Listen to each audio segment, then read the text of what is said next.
Nüüd ma kutsun siia laua taha 4 inimest, kes hakkavad väikest diskussiooni pidama ja kõigepealt palun Kadi Lambot, antud hetkel siis Pharma Holding osaühing juhatuse esimees, siis Toomas Tammsaar, nii, ole hea, Eesti Tööandjate Keskliidu tegevjuht ja executive coach ja Andres Liinat, Tartu Ülikooli kantsler. Inimesed on vist kõik sellised, keda väga tutvustama ei pea ja diskussiooni juhib Riina Varts, konsultant ja executive coach ka ja annangi Riinale juhtimise üle. Aitäh. Kas midagi peab lülitama ei pea? On see. Korras, väga hea. Väikseks seikluseks valmis kõik. Mustvalget maailma sellel teemal, et isikuomadused ja tippjuhtimine, mustvalget käsitlust ei tule, tuleb 50 halli varjundit ja natukene lõbutsemist selle teema üle. Ja. Et on ju natuke nii, et ühele meeldib ema ja teisele tütar, et päris ühest vastust siin ei ole. Ja me arutasime natukene, et mida me siin täna teie ees omavahel siis käsitleme ja meile tundus, et teemapüstitus on väga-väga kitsas, et äkki me peaksime seda laiendama.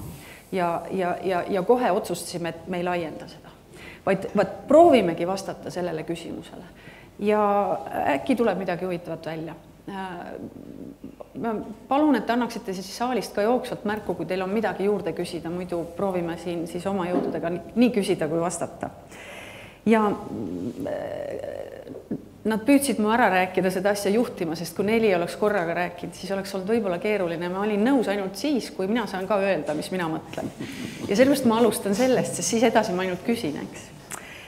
Ja see, mida mina tahan tegelikult öelda, on see, et küllap tuleb nõus olla Valdo Kalmu ütlemisega, et juhiks ikka enamasti sünnitakse, et võib-olla see 80-20 on siis, kas ta nüüd õige proportsioon või täpne proportsioon, aga et mingid asjad peavad meile olema kaasa ju sündinud, sest kui me vaatame suurt viisikut isiksuse omadustest, siis 2 asja, mis minu meelest kindlasti tippjuhtimises olulised on emotsionaalne stabiilsus ja on meelekindlus ja need on kindlasti asjad, mis meil kas on või ei ole.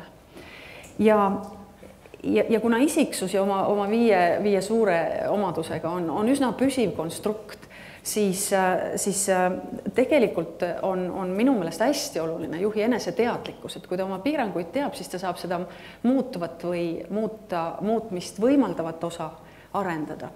Ja minu isiklik kogemus pikalt tippjuhtide kõrval töötanuna ja nende arendamisega tegelenuna on, et meie tippjuhtide suurim piirang ongi see, et nad ei ole väga eneseteadlikud. Ja neil puudub see nii-öelda alandlikkus tunnistada oma vigu ja tahta õppida. Aga see oli nüüd üleüldistus ja võib-olla ärritas kedagi ja on hea, kui ärritas, tulevad uued ja targemad küsimused. Ja siis see coaching, executive coaching, millega mina ja Toomas tegeleme, on siis see eneseteadlikkuse võti tegelikult. Aga coachi juurde minemiseks on pikk tee Eesti juhil. Kadi, mis sina arvad? Milliseid isikuomadusi siis on vaja? Milliseid sul on? Mina kõigepealt võib-olla ma korraks intrigeerin, et see, et kas juhiks sünnitakse ja kas ja mida on ju võimalik juurde õppida. Ma arvan, et tõesti, et juhiks sünnitakse, et mis see tähendab? Mina olen see arstist flöödimängija, et tihtipeale siis, kuna ma olen arsti haridusega, siis vaatan teatud meditsiiniliste terminitega. Et mis see tähendab, et juhiks sünnitakse järelikult, et sa oled kaasa saanud mingi geenikomplekti. Aga tänapäeval juba teadlased ka ütlevad ja ma olen natukene nagu kogu aeg seda meelt olnud, et nüüd need geenidega antavad tunnused, et need ikkagi, nende avaldumine sõltub väga suuresti ka keskkonnast. Et mis meie ümber on, kuidas see keskkond suhestab ja et millal ka need tunnused nagu avalduvad. Et muidu oleks ju nii, et juhiks sünnitakse, et siis juba seal esimeses klassis või ma ei tea, lasteaias võib käia vaatamas ja ära otsustada, et kes on juht või kes mitte, et ta ei ole nii lihtne küsimus. Ja nüüd teine, et mis siis olema peab? Ma arvan, et see on jälle selline, ei ole nii mustvalge. Mina olen lihtsalt väga erinevates sektorites töötanud ja erinevates nagu kooslustes. Ma arvan, et väga tihti ka see, et sa seal hakkama saaksid, see nagu sõltub sellest kohast, nendest inimestest, kes su ümber on, nendest omanikest. Et see vastus ei ole alati niisugune üks-ühene. Erinevad kohad, erinevad riigid, erinevad valdkonnad nõuavad niisuguse erinevad kombinatsiooni nendest tunnustest. Ja tegelikult on ju need kombinatsiooni võimalused on suhteliselt laiad. Ja mina olen nagu alati endale, et sul peab olema nagu mingi õige muster. Ei peagi olema nii, et loed siit 1, 2, 3 asja välja, vaid tegelikult neid tunnuseid võib isegi olla, et see on mitukümmend, aga see, et peab olema mingi nagu õige muster, mis parajasti sellesse situatsiooni sobib. Toomas, sul oli oma niisugune väike pakett kokku pandud. Kuidas sina seda näed? Mis sinu komplekti kõige olulisemalt kuuluvad? Kõigepealt ma tegelikult ütleks seda sama, mida Kadi just ütles, et ma ei usu selles, et on olemas üks selline hea pakett juhi omadusi, on nad siis kaasasündinud või siis mitte. Et me tegelikult oleme ju palju kuulnud küll sellest, kuidas juhid peavad olema üha inimese kesksemad ja nii edasi. Ja samas me näeme seda, kuidas on väga edukad, on juhid, kes on parajad jõhkardid mõnikord ja ongi edukad ja ei vastagi meie ettekujutusele sellest, milline peaks olema hea juht, aga tulemused on head. Ja mulle tundub, et neid käsitlusi on nagu hästi palju püüdud kokku panna, et milline on siis see niisugune hea kompott. Ja tegelikult on küsimus selles, kas need omadused omavahel kokku jooksevad või mitte.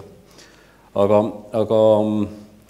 püüdmata anda sellist täisülevaadet või seda täiuslikku asja, mis juhis olema peab. Mulle tundub, et on 3 asja, ilma milleta kuidagi ei saa olla juht. Et üks on julgus. Et kui ikka julge otsuseid teha, no siis ei ole mitte mingisugust moraalset õigust juht olla, et sellega teed teistele inimestele palju kurja.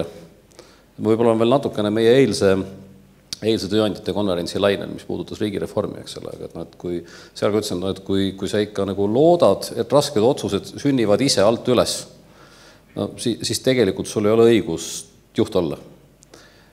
Kui sa ei julge endale peeglisse vaadata, ennast alasti võtta ja peeglisse vaadata, siis sul on väga raske juht olla. Sest sa ei saa kuidagi targemaks siis. Teine omadus on minu arvates tarkus. See tarkus on niisugune keerulisem asi, et mis see tarkus siis täpselt on. Aga ütleme niimoodi, et rumalal inimesel tuleb ikka varem või hiljem sein ette. See nüüd ei ole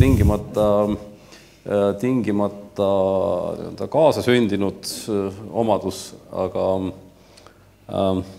ma arvan, et see on nagu päris oluline, et kui ma näen ka seda, mis probleemidega, ütleme, juhid tegelevad, kellega ma töötan coachina, siis sageli on see just see võtmekoht on seal see äratundmine, et see teine inimene, ütleme, juhtide probleem on sageli see, et mida ma teen selle inimesega, kõige tavalisem probleem.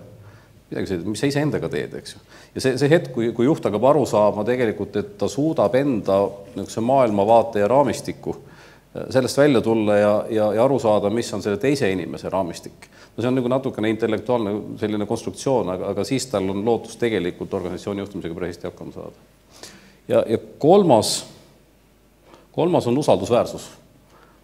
Seda ilmselt ei pea pikalt seletama, et sa võid olla, kui ma enne viitasin ka mõni on jõhkard, aga kui ta on usaldusväärne jõhkard, siis ta saab inimestega hakkama. Inimesed teavad, mida temast oodata ja kui ta on selle juures aus, siis võib olla küll mõnikord. Aga ilma usalduseta tegelikult ei saa hakkama. Okei. Ja nüüd nende 3 märksõna taga mõned asjad on isikuomadused ja mõned mitte, eks. Esimene esineja täna, proua minister, rääkis sellest, et Eesti suurtes organisatsioonides on juhtimisega väga hästi, et seal on professionaalne juhtimine, sest seal tegeletakse sellega palju ja arendatakse süsteemselt juhte. Nüüd ma küsin ühe suure organisatsiooni tippjuhilt Andreselt, et on see õige? Mina muide ei ole nõus sellega. mina küll ei usu, et suurtes on hästi ja väikestes halvasti. Ma vastaksin tibakene hiljem sellele, aga hoopis sa ise panid mulle hoopis ühe huvitava mõtte pähe, mida see 80-20, et võib-olla see 80-20 ja juhtimine ja nii-öelda uus majandus, mis 90-ndal pihta hakkas, paneb mind tsiteerima Olari Taali, keda teist päeva järjest peab tsiteerima, et kes oli majandusminister ja ütles, et uues majanduses 80% juhtidest ei saa hakkama selles situatsioonis. Aga see pole üldse mingi tragöödia. Tragöödia on selles, et kõik arvavad, et nemad on 20% hulgas. Mina arvan, et Riina samamoodi, et see eneseanalüüs või enesekriitiline meel ja arusaamine sellest, ka tunnistamine seda, mida sa ei tea ja isegi see, et millised sinu omadused ei pruugi olla piisavalt head selleks, et olla hea juht. Et see on kõige alus ja lõpuks oleme näinud ka juhte, kes on nagu iseendaga tülis. Need inimesed, kes iseennast ei mõista, nendel ei tohiks mingil juhul usaldada ka teiste inimeste juhtimist. Ja nüüd tulles su küsimuse juurde, et kas avalikus sektoris on juhtimisega hästi, siis ma arvan kindlasti, et ei ole. Et mul on võimalus töötada ilmselt kõige suurema summaarse, konkurentsitult kõige suurema summaarse IQ-ga nii-öelda organisatsioonis. Pole ilmselt kahtlustki ja nende inimestega ühes ruumis olles sa ahmid seda just, mida Toomas räägib, nagu teadmine või tarkust, tarkus on palju nimetada, aga uusi teadmisi ja samas hämmastad, kuivõrd vähe mõeldakse juhtimisele kui kompetentsi või juhtimisoskustele, juhtimiskompetentsidele ja juhtimisloogikatele, kas või näiteks avaliku sektori üks suurtest eripäradest ikkagi on see, et juhtidel on piiratud võime valida iseendale meeskonda. Kas või näiteks ülikool, nagu te teate, siis ülikoolis juhte valivad töötajad. Rektorit valib ülikooli akadeemiline kogukond, dekaane valib selle konkreetse teaduskonna akadeemiline kogukond. Või siis ka mõnes näiteks, kujutame ette siis vabariigi valitsust, et ma ei tea, kui palju peaministrid on võimalus moodustada iseendale meeskonda. Arvan, see on väga-väga piiratud.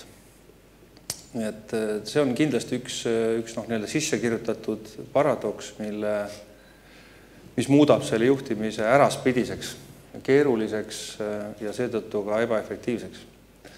Ja teine on siis avaliku sektori toimimise loogikast tulenev piirang, et kui erasektor võib kõike teha, mis pole keelatud, siis avalik sektor saab ainult teha seda, mis on lubatud. Et need on üldised kommentaarid, aga tervikuna ma arvan, et juhtimistarkusest on kõikjal puudu, aga avalikus sektoris vast juba rohkem. Kui palju sõltub juhina toimetulek ja nende isikuomaduste sobivus ühte või teise juhi rolli selle ettevõtte sektoris, tegevusvaldkonnas? Kas siin on ka mingeid erisusi? Kuidas sina oled täna meditsiinis, sina räägid avalikust sektorist, sina oled hoopis kentsakas organisatsioonis, mis on peaaegu et nagu kolmanda sektori organisatsioon, et sa pead tõmbama kaasa, ma ei tea, mis jõuga, mis eest vedamise väega. Et kas siin on ka mingid? Kindlasti on. Rääkige kindlasti on. Me teame tegelikult seda, et organisatsioonid kasvades ja arenedes läbivad erinevaid arengufaase. Ja nad ühel või teisel hetkel jõuavad suhteliselt sarnaste piiranguteni, et tekivad nii-öelda, nagu öeldakse klassikute poolt, et evolutsiooniline periood vaheldub revolutsioonilise perioodiga. Ja need arengufaasid on erinevates sektorites suhteliselt sarnased. Ehk tegelikult ettevõtted nii-öelda startides jõuavad, see tsükli pikkus on erinev, aga jõuavad 4-7 aasta jooksul järgmisse nii-öelda kriisifaasi, sealt jälle väljutakse. Kus on oluline äratundmine on see, et need nipid, millega sellest kriisist jagu saadakse, need enam sind ei aita järgmises kriisis. Ehk tegelikult juhid, teades ka seda, et juhid suhteliselt vähe muudavad enda tööriistakasti instrumente. Kasutavad suhteliselt samu juhtimisvõtteid, samu põhimõtteid läbi oma karjääri. Tõsi, midagi õppides juurde ja nii-öelda valusates kogemustes kindlasti õpitakse. Aga laias laastus on see nii-öelda need meetodid, stiilid suhteliselt sarnased ja kui ettevõte nüüd areneb, kasvab, siis päris selge on see, et just need kasvu või need uued probleemid, neid ei lahendata enam eilsete nippidega. Ja seetõttu ongi tegelikult, ma arvan, et juhi sobivus, nii-öelda õigesse arengufaasi on nagu hästi kriitilise tähtsusega ja sealt tuleneb palju küsimusi, et kui tihti me mõtleme sellele, et missugused ülesanded me püstitame konkreetsel juhi kandidaadile. Ole hea, tee see asi korda selliste võimalustega sellise perioodi jooksul. Ma mõtlesin just enne tänast kokkusaamist, et peaaegu minuga on ükskord niimoodi juhtunud, et kui Indrek Neivelt kutsus mind Hansapanka tööle. See oli kaunis, see mahtus enam-vähem ühte lausesse ära. Meil on teenindusega kehvasti, tule aita seda organisatsiooni muuta kliendisõbralikumaks.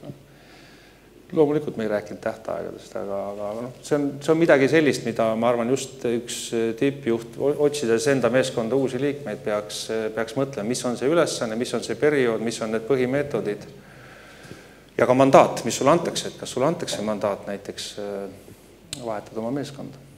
Natuke nagu Aivo Adamsoniga, keda praegu kutsutakse lugematutesse teistesse riigiettevõtetesse, et ta tuleks teeks seal seda sama Maanteeametit. Mingis mõttes saneerija juht sektoris.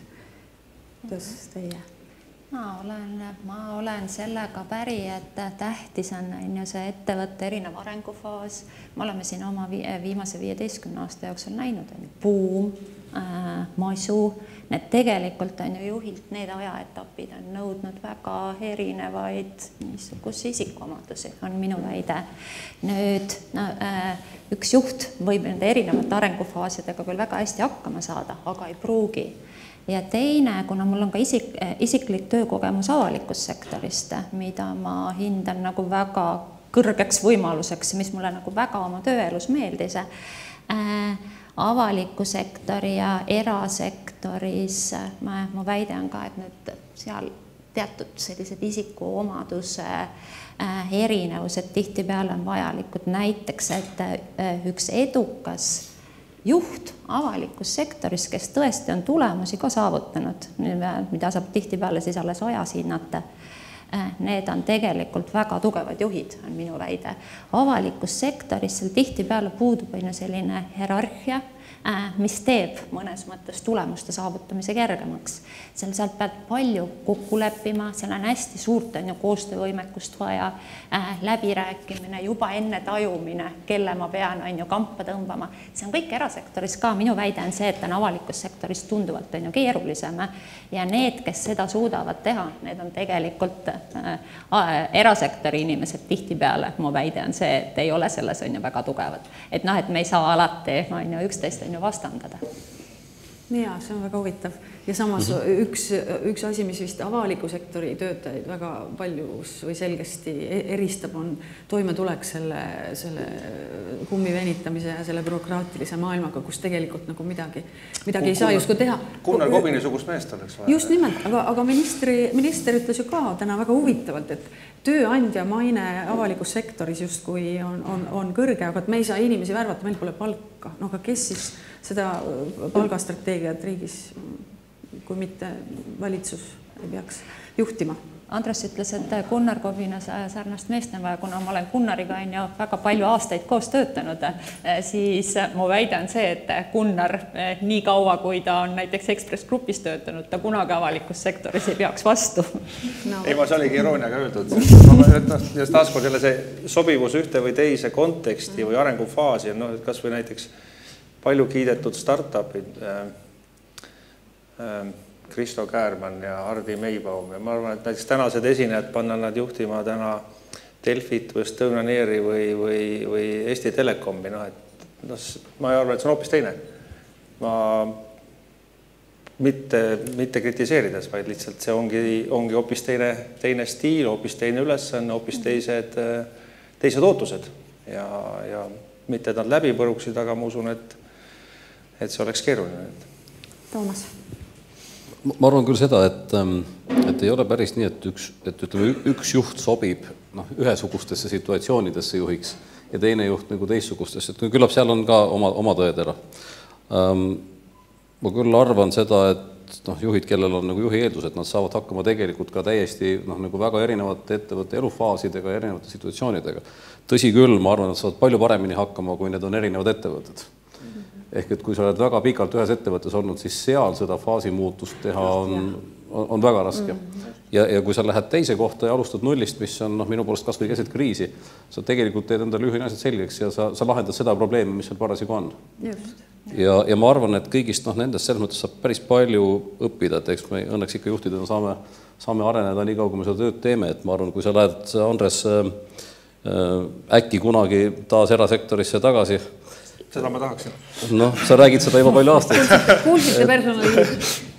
Et siis ma arvan, see õppetund, mis sa oled saanud ülikoolist, on tõenäoliselt väga suur, aitab sul paremini juhtida erasektori ettevõtteid. Minu tänane töö on selles mõttes, nagu Riina ütles, ka natuke teistsugune. Et see minu peamine väljakutse on tegelikult, kuidas kaasata inimesi väljastpoolt meie organisatsiooni, kes ei tööta meie organisatsioonis, et kuidas saada neid kaasa lööma. Nende igapäevatöö, nende prioriteedid on mujal, aga samas justkui valmisolek on olemas ja ma arvan, et see õpetab tegelikult ka päris palju selle kohta, kuidas ettevõttes oma inimesi juhtida. Milliseid isikuomadusi su tänane töö sinult kui tippjuhilt teisiti nõuab, kui näiteks see, kui sa konverentsi businessist juhtisid? Mis see isikuomaduste juures see erinevus võiks olla? Ma ei tea, kas ta nõuab teistsuguseid isikuomadusi, ta nõuab teistsugust tööd lihtsalt. Ta nõuab teistsugust distsipliini mõnes mõttes. Nii et isikuomadused ikkagi justkui enam-vähem samad siin ja seal juhtides. Ja ma arvan küll. Kuidas on edevusega juhtimises? Mina olen puutunud kokku väga paljude tippjuhtidega ja mulle tundub, et edevus annab mingisuguse eelise, aga... Mitte üle piiri. Mis see piir siis on? Või kas üldse mitte edev inimene saab hästi hakkama? Manfred Kets on ju lahanud selle Leader Sohval raamatus neid, seal on need piirid on õnnad, kus võib öelda juba, et see on nii-öelda psühholoogiline probleem, et nartsitsism näiteks, aga mõõdukas koguses nartsitsism käib asja juurde. Samamoodi käib auahnuse või eesmärgikindluse või mingi Toomaste jõhkrusega, et see on ka kindlasti teatud hetkes muutub ta juba nii-öelda kliiniliseks juhtumiks, eks ole. Et ma usun, et üks asi võib-olla, millest täna ei ole räägitud, millesse mina ise väga usun, ma tõin selle juhtimisstiili mõiste nagu mängu, et võib-olla see nagu, pigem nii, et sul on mingi kindlad isikuomadused, mingi kindel harjumus, hoiakud, ja sa kujundad oma juhtimisstiili selle põhjal. Ja siis seda on väga raske muuta või täpsemalt öeldes, kas seda peabki muutma. Et ma tooksin niisuguse mõiste nagu ehedus. Ole see, kes sa oled. Ära matki kedagi. Ma ei ole tegelikult sellega nõus, et saab kellegi teise kogemusest õppida. Sa saad ise endast õppida ja kui sa eriti just kriitilistest juhtumitest saad õppida, aga kui sa ei ole ehe, see paistab kohe välja. Kui sa mängid kedagi teist või sa oled keegi teine või sa lugesin Jack Welchi, tema tegi nii. See ei tööta, uskuge mind ja töötajad saavad sellest kohe aru. Väga kiiresti. Ja see on selle, ma arvan, selle stiili küsimus, et kujunda oma stiil. Nii, võtame sealt ühe remargi. Takeda Pharma AS, mis on Jaapani ja Aasia suurim ravifirma. Mis ma tegelikult tahtsin teha pigem ikka mõtet ja kuidas toimib talendi juhtimine? See on mul veeldamus eelnevates suurkorporatsioonides. Ehk teatud isiksuse omadused, teatud parameetrid on sinekuan on, see on aru saadavaks, teatud isiksuse omadused, mis suur isik. Siis on teatud võimekustestid, eks ole, hindamiskeskuses, aga teatud kompetentsid, baased diferentseeritud kompetentsid, aga üks isiksuse omadus, mis on siis väidetavad siis suhte konsultantide uuringute põhjal, nii-öelda evidence-based, on kõige suurema prognostilise väärtusega edu. Ja see on õppimisvõime. Ehk siis seda on rõhutud, võib-olla siis ütleme siis Big Five'is siis võib-olla see on avatud kogemata. Aga seda kasutatakse just nimelt otsuste tegemise puhul, kes siis panna nii-öelda high potentiali metoodilised arengu programmi, seda mitte. See võib olla seal aptitude testides ja kõik muu on ideaalne, kui see puudub. Ilma sellelt ei saa. Õppimisvõime saadab kindlasti varases eas. Me võime siin Kadiga vaielda, eks ole, et kas vaimsed võimed on 3. eluaastaks suuresti kristalliseerunud või isiksus 12. Et arengus ei ole ilmselt rohkem. Selge on see, et on teatud keskkonnatingimused vaja nende avaldamiseks. Aga ikkagi, õppimise võime. Mitte ainult akadeemiline, mis elus teinud oled, mis sa oled saanud, mis sa oled ise õppinud, keele õppinud, keskkooli õpiedukus ja nii edasi. Aga see on see, kuidas meie võttes on see. Ja lõpetuseks ma tahtsin öelda, et mis oli kirjutatud Delfi orakli kokku peale, tunne ise ennast, et see sama enese teada. Aitäh, mina ütleks siia remargi korras juurde seda, et ma oma praktilise värbamise ja inimestega töökogemuse juures olen faktiliselt ikkagi endale tõestanud seda, mida ma ei saanud aru, kui ma alustasin personalitööd Fonteses. Siis tehti ju värvates ka neid isiksuse teste ja ma olin algaja värbaja ja paigutasin pearaamatupidajaid ja seda sorti inimesi ettevõtetesse, kellel oli IQ testi tulemus tegelikult väga madal. Ja ma mõtlesin, milleks me teeme neid teste, et need inimesed on ju toime tulnud.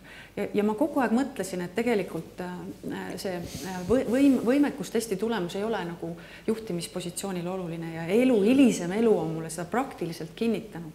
Et võib-olla madala puhul me ei saa mürki võttes väita, et ta ei saa selle tööga hakkama, aga kui see on kõrge, kas teate, siis alati nad on saanud hakkama. Seda ma olen praktiliselt märganud. Ma töötan seal samas Toompea kõrgete riigiametnike komisjonis juba mitmendat aastat ja ka seal tuleb see väga selgelt välja. Kõiki neid testitakse ja tublid tippjuhid riigis on ka kõik väga kõrge vaimse võimekusega. Ma selle küsimusi, selle kommentaari peal, kommentaari edasi arendades, et tegelikult see õppimisvõime eelkõige juhtide puhul, ma arvan, mitte niivõrd oskust või niivõrd teadmiste või süvateadmiste koha pealt, kuivõrd käitumuslikult siiski, et see on tundetarkuse teema, et kuidas edasi arendada või kuidas seda iga päev ja nii palju, kui mina tean, seda saab vist päris kõrge heani lihvida. Ja siin saab hästi palju enesevigadest õppida, kui sul on hea mingi reflektsioonimehhanism, kuidas ennast testid. Kas tundetarkus on EQ? Vist on midagi sarnast. Kas EQ on arendatav, Milvi? Peaks olema. EQ? On ikka. Kõrge heani peaks olema. Sotsiaalne SQ ka. Just. Et see on just, ma arvan, see õppimisoskus ja see, mis käib juhtide juurde kindlasti on ka teiste arendamise võimekus või see, mida just Fontes üks varasem uuring näitas seda, et Eesti juhid eristuvad seetõttu lääne juhtidest või arenenud riikide juhtidest, et nendel on väiksem roll arendajana, teiste arendajana või nii organisatsiooni arendajana kui teiste inimeste arendajana. Et ma arvan, see on Eestis nüüd pisut järgi tulnud ja tänu võib-olla sinu tööle ja teiste tööle. Ja see õppimisvõime juhtide puhul on ka kogu see motivatsiooni pool hästi oluline, kogu motivatsiooni andekkus, et kas on või ei ole. Minu jaoks natukene see õppimisvõime nihkub on ju ka sinna. See, et kas ma leian motivatsiooni, tahan areneda, õppida ja seda järjepidevalt. Et see on kogu selle motivatsiooni poolega seotud. Just, ja kui me räägime juhtimiskvaliteedist, siis väga sageli juhtide värbamises võib-olla pööratakse vähe tähelepanu just nendele asjadele, millest me siin praegu räägime. Isiksus, motivatsioon ja nii edasi, eks pigem räägitakse, et räägi, mis ära teinud oled või mis kogemus sul on ja nii edasi. Nii et see isiksuse pool võib-olla jääb praktilises värbamises tahaplaanile. Minu meelest sellega on niimoodi, et nende juhtide värbamisel, nende juhtide isiksust juba ikka vaadatakse küll. Aga millega palju vähem tegeletakse on see, kes värbab, et see proovib selle juhi ise enda pilti asetada. Kas see, keda ma nüüd värban, et kas see tegelikult mulle ka sobib. Et otsitakse kas mingit säravat staari, eks ole, ma tean näiteid, eks. Aga pärast selgub, et see särav staar käib närvidele. Tegelikult tahaks ikka, et mina näen ilusam välja, eks ole, kui ma palkan omanikuna endale tegevjuhi, siis tegelikult mina peaks ikka ilusam olema. See on lihtsalt üks näide, eks, aga et see, kes on ühesõnaga selle värvatava juhi juht, tema ei mõtle seda sama ise, mille sa algul viitasid, seda eneseteadvuse poolt, ta ei mõtle tegelikult läbi kes temaga sobib. Just. Ehk see on see kahesuunaline tee, on ju? Ja kas see pole mitte see, mida Gunnar Kobin rääkis ju hästi ilmekalt sellest, et kas mitte siiski see toimub alateaduses või nagu Manfred Getz de Vries on öelnud, et juhid võtavad suurema osa otsuseid vastu alateaduses, mitte teaduses. Et ikkagi valikuintervjuud tehes on ju, keegi on kohal kogu aeg selle, et see kõhutunne on ju kohal, et ma usun, et see ongi see, millest päris palju me juhindume. Küsimus on, kas me oskame selle, kui me küsitakse, siis võib-olla me ei oska seda faktide keelde panna. Ja mitte ainult juhid ei tee kõhutunde. Kõik see võrd. Kas on kommentaari või äkki mõni asjatundja nagu Milvi või keegi tahab midagi kommenteerida? Ei. Okei, siis me...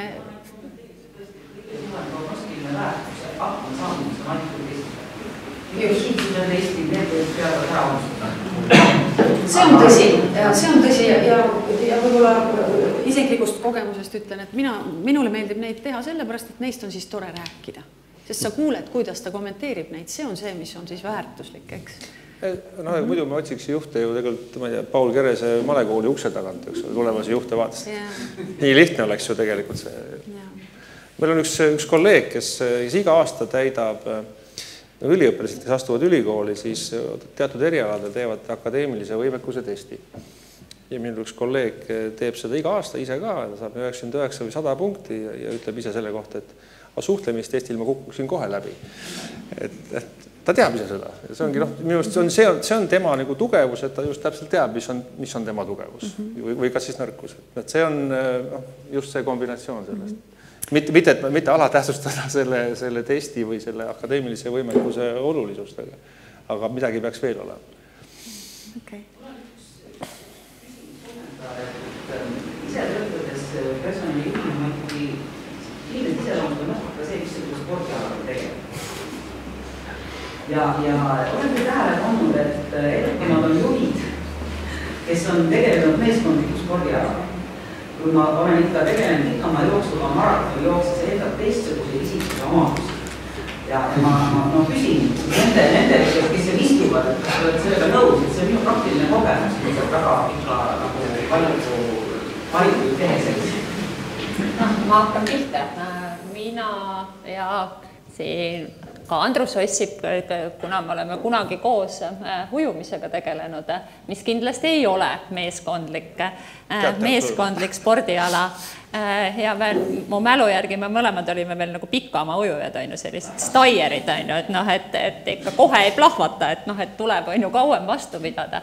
Aga ka olime väga heade tulemustega. Et ma arvan, et see spordiala, ma olen selle peale palju mõelnud, et see spordimaala tegelikult iseloomustab päris hästi inimest. Näiteks ujumises, sa oled kogu aeg nagu oma ette, sa pead hästi palju ise mõtlema. See, et kütad seal trenni tundide viisi, ainult nagu oma ette mõtled. Aga see ei tähenda seda, et tegelikult see on võistlusvalmidus, ka kirg teistega midagi teha, et see ei tähenda seda, et sa võistkondlike mängudega väga hästi hakkama ei saaks ja et see oleks sinu kirg, lihtsalt valiti. Tennisemängija tegelikult. Ma siis räägin selle kohta, mis mina arvan. Ja igaüks räägib, korda mööda palun. Et sellel on, sul ei pooleli veel? Ei jäänud. Andres, ühesõnaga, ma arvan, et selles on see juhuslikkuse mõõde on hästi suur. Ma arvan, et Andres mängis väga hästi korvpalli, et ta oli pikk ja tal olid väga füüsilised eeldused. Ja selle käigus loodetavasti arenesid ka tema meeskonnatöö oskused. Mina mängisin tennist sellepärast, et mu vanemad panid mind sinna. Ja ütleme niimoodi, et ma olin edukam paarismängus kui üksikmängus.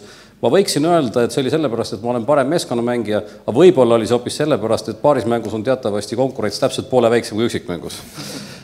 Kes seda nüüd teab? Hilisemas elus ma olen isegi maratoni jooksnud ja niisama jooksnud, aga mitte sellepärast, et ma olen ära tundnud, et see on minu kutsumus, vaid mul lihtsalt õlg ei lubanud enam tennist mängida. Aga sporti tahtsin teha. Aga seda teemat edasi arendades, ma usun, et hoopis tähtsamad on nende sportlike harrastuste juures sellised isikuomadused nagu eesmärgi kindlus, töökus, ka kannatamine. Selles mõttes sport on suures osas ikkagi väga palju kannatamist. See on see on ka tegelikult nii-öelda läbi pori närimine väga tihti, ja need on, ma arvan, veel olulisemad kui see nii-öelda meeskonna tunnetamine. Aga siiski see meeskonna grupimehhanismides ikkagi on teatud eripärad ja kui Gunnar Kobini lausest kinni võtta, et nende kontsern koosneb superstaaridest, et siis superstaaridest head meeskonda teha on väga raske. Või siis on väga-väga hea treener. See on uskumatult hea treener ja võib-olla siis ongi nii. Et just see, kuidas aru saada, kuidas staarid panna koos toimima, kuidas teha parimat tulemust superstaaridega. Siin võib spordist hästi palju paralleele tõmmata. Ma arvan, et väga-väga kummardamist väärivad on pallimängude treenerid, kes panevad staarid koos mängima. Kuule, ma küsiks siis sinu käest ikkagi, mitte ainult treenerite, vaid ka mängijate kohta. Sest ma pisut olen ka korvpalli omal ajal mänginud, kuna ema oli korvpallitreener, tunnen päris paljusid. Ja mulle tundub, see on minu isiklik lihtsalt mulje, et Eesti korvpalluritest juhtide hulgas on niisugust egotrippi ikka kordades rohkem kui muude spordialate esindajate hulgas. See on puhas isiklik mulje, et pidid olema meeskonnamängijad. Ma ei oska seda isegi kommenteerida, aga võib-olla lihtsalt teadmata sinu analüüsi metoodikat, et võib-olla siis on nad edevamad ja meedia siis tõmbab nüüd rohkem esile. Ja kindlasti on õnnestumine see, et ei ole Salumetsa raamatut kahjuks lugenud, aga ma usun, et seal on väga palju peidus ja on välja peidus ka see, kuidas päris head mängijad löödi võistkonnast minema. Ja võib öelda isegi põhiviisiku mängijad löödi minema. Ja kui ta sellest kõva häälega räägib, ma arvan, et las ta siis räägib. Meediale meeldib see tegelikult. Aga mina kutsun siit edasi järgmise viite. Andres Sõber, karjub, treener. Me teame, et Eestis on minister, kes karjub oma alluvate peale. Millest see räägib? Kas ma olen meetris praegu? Aga siis ma ei räägi. Aga mis sa õieti küsid, et millest räägib see, et nad karjuvad? Jah, et me oleme siin isiksuse teema juures, eks ju, et... Minu meelest see on see sama küsimus, et see on tema liidri omaduste pakett. Stiil. Et ta selline on, eks me teame ju Eestis ka legendaarseid ärijuhte, kes on andnud üsna sõnakad ja ikkagi rusikaga lauale lööjad ja ometigi samas väga hoolivad oma inimeste suhtes. See on lihtsalt nende viis. Aga see sama seletus siiski on see, et kui treener on mingi juhi nii-öelda sünonüüm selles meeskonnamängus ja mängijad on kas siis teised juhid, liidrid või osalejad selles, et siis ega väga paljud mängijad iga treeneri meeskonnas ei taha mängida. Isegi siis, kui see on hea meeskond ja vastupidi, iga treener ei võta kõige paremaid mängijaid. See on ju lapsest saati, kui me mängisime kehalise kasutuse tunnis rahvastepalli, siis kaptenid ju valisid. Ja mitte, ma ei mäleta küll, et see käis ainult mänguoskuste järgi. Ja see minu näide juhist, kes karjub oma inimeste peale, tegelikult olen ka natuke taustu kuulnud ja uurinud mõnede niisuste keisside puhul, et alluvad ei julge ka öelda sellele juhile. Ehk siis see eneseteadlikkus jälle tegelikult puudub. See on ju emotsionaalne ebastabiilsus, mis seal välja lööb. Aga meie aeg liigub halastamatu kiirusega ja mul on üks küsimus Toomasele, mis tuli tegelikult hommikusest ettekandest, kus räägiti, et tööandjate manifest 2014 on öelnud, et tööandjad võtavad väga selge initsiatiivi juhtimiskvaliteedi arendamiseks ja parandamiseks ja mind huvitab, kuidas. Need kaks sõna väga selge oli seal minu meelest natuke nüüd üle paisutatud. Päris täpselt ei ole see tekst meeles. Me oleme juba ühe seltskonnaga korraga koos istunud ja natuke aru pidanud, et kuidas sellega edasi minna. Ma pean tunnistama, et see ei ole selles kogu meie manifestis. Ei ole nii-öelda põhiprioriteet, meil on seal hästi erineva prioriteetsusega asju. Aga siin mõne inimesega, kellel on natukene, Eesti juhtide hulgas teada inimene, kellel on natuke rohkem aega olnud, oleme täitsa kaalunud seda, et kuidas toetada juhtimisharidust rohkem, kuidas kaasa aidata nii-öelda paremale juhtimisharidusele Eestis. Et see on ilmselt nagu võtmeküsimus. Ja teiseks, kuidas kaasa aidata sellele, et head juhtimist ka märgatakse ja tunnustataks. Et need on võib-olla need kaks põhiteemat, mis me teha saame. Okay. Ma lisan siin kolmanda siia portfelli, et juhtimisoskus on universaalne siiski on nii-öelda üldistatult ja olemata sektorist või tegutsemisvaldkonnast on need meetodid, isikuomadused suhteliselt sarnased. Aga see, mida kõrgkoolid teevad valesti, minul pole õnnestunud seda muuta, on see, et juba kõrgkooli astudes sa pead tegema valiku, kas sa lähed õppima avaliku juhtimist, avalisektori juhtimist või äriettevõtte juhtimist. Muideks erinevad teaduskonnad ka. Sotsiaalteaduskonda või lähed majandusteaduskonda. Ja seal antakse sulle kohe sõnum, need on kaks ise asja. Seda võiks kohe ära remontida, et vähemasti siis need nii-öelda ainemoodulid oleks, küllap nad on ka, aga et selles mõttes selle universaalsuse üle võiks küll päris palju rohkem vaeva näha. Võtad sa sellega mõelda? Selle manifesti sisse. Ja muidugi. See on absoluutselt absurdne, et me lööme lahku sektori ja juhtimist. Siin peame siis ülikoolidega tõsiselt rääkima hakkama sellest, sest mis siin salata, eks ülikoolid ju täna ka paljuski viivad läbi õpet, mis ei lähtu tingimata selle noore inimese huvidest või siis majandussektori huvidest, vaid kus seal taga on ikkagi see mõtlemine, et mis on teaduskonna huvidest. Nii, teemasse puutuvaid kommentaare, küsimusi. Veel üks võimalus, 2 võimalust ja siis lõppsõna. Ma hästi lühidalt, ma sattusin lugema INSEAD, mis on siis rahvusvaheline juhtiv koolitaja.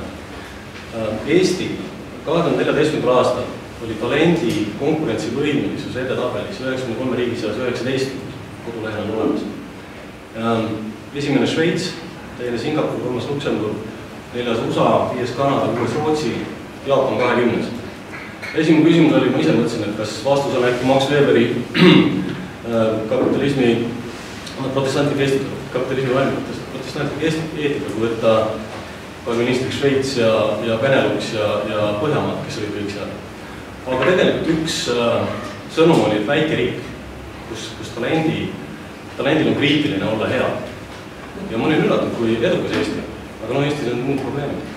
Selles mõttes, et talent, kui läheb, siis ta läheb for good ja tagasi teed ei ole. Ja teisest küljest pakkuda kohalikus kontekstis talentidele võimalusi piiratud. Pluss kohalike juhtide motivatsioon arendada talenti on ka piiratud. Saada teadmisi minema, on väga raske teda asendada. Üks viimane kommentaar, Šveits toodi välja Šveitsis kutsehariduse osaga väga kõrge. 70% tegelikult, kes teevad hiljem akadeemilist karjääri, tuleb läbi siis kutseharidussüsteemi. Pool valitsusest on tulnud kutsehariduse kaudu. See tähendab seda, et sa võiks teha akadeemilist karjääri, aga tähendab siis mitte gümnaasium. Eks see oli nagu õpetik. Ja siis noorte tööpuudus on teie tasand. Võrreldes siis tavaline testi. Ma ühe kommentaari selle kohta ütleks, et ega Šveits on ja paljud teised just Kesk-Euroopa, eriti ju saksakeelse kultuuriruumi riigid, seal samamoodi on kutsehariduse positsioon on ühiskonnas hoopis teistsugune. See on paljuski tänu sellele, et selle süsteemi juhtimine on juba aastaid ja aastakümneid olnud tegelikult ettevõtluse käes. See jõuab ka natukene sinna, et need ettevõtlusorganisatsioonid on seal paljuski ju avalik-õiguslikud, see tähendab nende finantseerimine ja need ülesanded, mida nad lahendavad, on teistsugused. Aga seda, ma mäletan, rääkis aasta tagasi mulle maailma tööandjate president, et enam-vähem võib öelda rusikareegliga, et need riigid, kus kutseharidus on õnnestunud, on sellised riigid, kus see on tegelikult ettevõtluse poolt juhitud süsteem. Et see on üsna tugev üldistus olnud igal pool. Nii, Milvi. Ma tõesti tahaks teie vastu kuulda on see, et ma aeg-ajalt mõtlen selle peale, et kas vaja on ärijuhtimine ja organisatsiooni juhtimine, erasektor on äri ja organisatsioon koos. Kas see eeldab erinevaid kompetentsi? Sest et ma näiteks loen või vaatan ka äripäeva erinevaid niisuguseid edetabeleid ja keda nad valivad, eks ole, nad valivad minu jaoks eelkõige ärijuhte. Nüüd Gunnar Kovin valis ka ärijuhte. Kas on mingid teised kompetentsid, mis peaksid lisanduma, et ka organisatsioon juhtida siin Alu Soranen ütles, et võivad ka hea mainega olla natukene viletsate tulemustega. Kas seal üldse on mingit vahet? Eesti keeles on juba see sõna ettevõtja, ütleme, siin on palgalised juhid, Valga Valg, kes ta on ettevõtja või juhid, kes ta on siis, eks ole. Kes tahab vastata? Kõik ei jõua. Miimi küsib suletud küsimuse, kas, vastan, et üks sama, ei. Vastan, et vastus ei ole erinevad. Need on üks ja sama, üks juhtimine kõik. Ei, ma tulen, me võib-olla oleme segamini nüüd ärijuhtimise ja ettevõtjaks olemise. Neid me ei tohi samastada. Need on kaks ise asja. Aga kui me räägime ärijuhtimisest või organisatsiooni juhtimisest, siis on sama. Siis me räägime, minu jaoks on sama. Mida me teeme ja kuidas me teeme. See on see organisatsiooni ja inimeste pool, see kuidas, eks. Aga ma tõmban jõuga kokku, sest muidu eeter lõpeb ja me ei jõua lõpetada. Et siis 50 alli varjundiga ei jõudnud, aga 31 sai värvitud. Nii et aitäh, tore oli teiega. Aitäh.